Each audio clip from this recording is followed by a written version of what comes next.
ओम शांति। 1 जनवरी 2025 की मुरली से विशेष पॉइंट और बाबा के बच्चों को नव वर्ष की हार्दिक शुभकामनाएं। ये वर्ष आपके जीवन में खूब खुशियां लेकर के और सफलताएं लेकर के आए। तो पहला पॉइंट है, मीठे बच्चे, तुम ज्ञान की बरसात कर हरियाली करने वाले हो। तुम्हें धारणा करनी और करानी है, अर्थात हम बाबा का ज्ञान जितना अपने जीवन में धारण करेंगे, जितना हम अपने अंदर लेके जाएंगे हमारे मुख से, उतना ही ज्ञान बाहर निकलेगा और वो ज्ञान बरसात रूप में निकलेगा। और जब बारिश का पानी बरसता है तो प्रत्येक आत्मा को, इस संसार की समस्त आत्माओं को तृप्त करता है। समस्त संसार में जो सूखा फैला होता है उसको समाप्त करके हरियाली चारों तरफ भर देता है।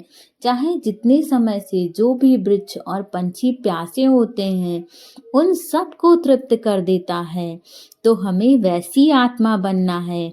अपने ज्ञान के माध्यम से हमें प्रत्येक आत्मा को तृप्त कर देना है जो युगों युगों से प्यासी हैं बाबा के ज्ञान के लिए।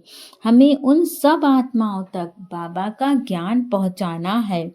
और हम जितना जितना बाबा के ज्ञान को धारण करते जाएंगे उतना हमारी धारणा और बढ़ती जाएगी। तो हमें पहले तो बाबा के ज्ञान को स्वयं धारण करना है, उसके बाद बाकी आत्माओं को भी बाबा का ज्ञान धारण करवाना है। क्योंकि हम परमात्मा के बच्चे हैं, देने वाली आत्माएं हैं। तो हर आत्मा को बार बार एहसास दिलाना है और याद दिलाना है कि आप भी अपना भाग्य ऊंचा बना सकते हो। अगला पॉइंट है, स्वच्छ बुद्धि बन वंडरफुल ज्ञान को धारण कर बाप समान मास्टर ज्ञान सागर बनना है। नॉलेज से सर्वगुण स्वयं में धारण करनी है, अर्थात हमें अपनी बुद्धि को बहुत क्लियर रखना है।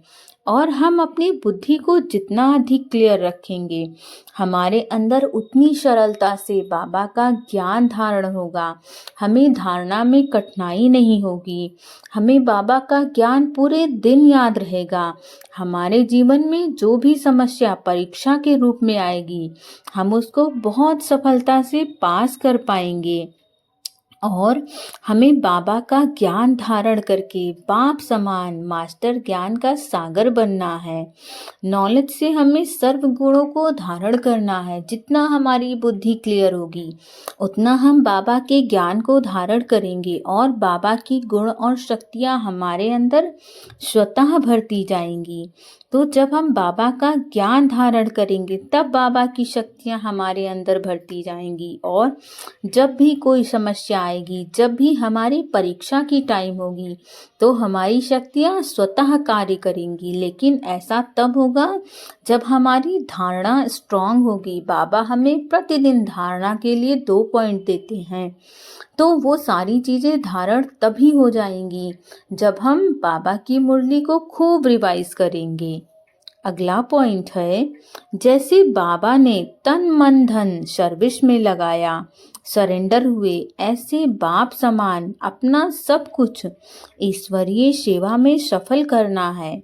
सदा रिफ्रेश रहने के लिए एम ऑब्जेक्ट का चित्र साथ में रखना है, अर्थात जैसे ब्रह्मा बाबा ने अपना तन मन धन, इतना बड़ा बिजनेस, व्यापार, अपना परिवार सब कुछ बाबा की सेवा में समर्पित कर दिया, संपूर्ण रूप से बाबा के लिए समर्पित हो गए।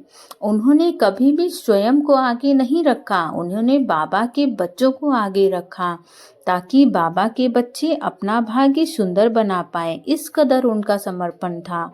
वैसे ही हमें भी समर्पित होना है और बाबा के सामने अपना सब कुछ ईश्वरीय सेवा में सफल करना है।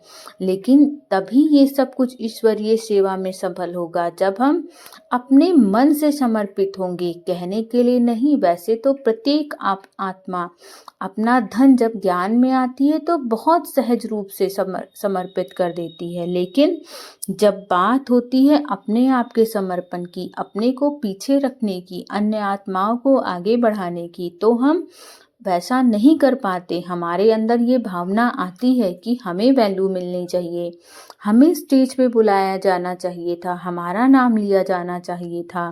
लेकिन ब्रह्मा बाबा ने ऐसा कभी नहीं किया। ब्रह्मा बाबा ने अपने बच्चों को स्वतः आगे रखा। वैसी सफल हमें सेवा करनी है बाबा के लिए और सदा रिफ्रेश रहना है।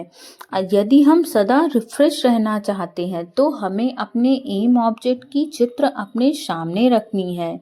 जब हम उस चित्र को सामने रखेंगे तो हमेशा हमें रिकॉल रहेगा कि हमें ऐसा बनना है, और यदि ऐसा बनना है तो उसकी प्रैक्टिस अधिक होगी, उसकी कठिनाई के साथ प्रैक्टिस हमें करनी पड़ेगी। हमें अपने वचन पर, अपने संकल्पों पर अधिक कंट्रोल करना पड़ेगा।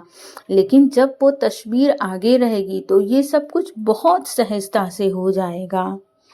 अगला पॉइंट है, एक रस स्थिति द्वारा सदा एक बाप को फॉलो करने वाले प्रसन्न चित्त भव।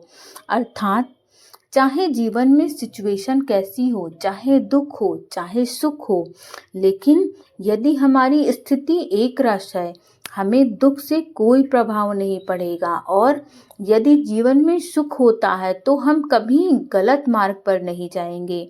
कई बार ऐसा होता है जब हमारे जीवन में सब कुछ बहुत अच्छा चलने लगता है तो हम अपने आप को सब कुछ समझने लगते हैं कि हम ही मुख्य कर्ता धर्ता हैं, और इस वजह से हम गलत रास्ते पे चले जाते हैं। लेकिन जब हमारी स्थिति एक रस होगी तो ना हमें सुख प्रभावित करेगा और ना दुख प्रभावित करेगा, और हम हर वक्त परमात्मा के प्रेम में मगन रहकर प्रसन्नचित्त आत्मा बनेंगे।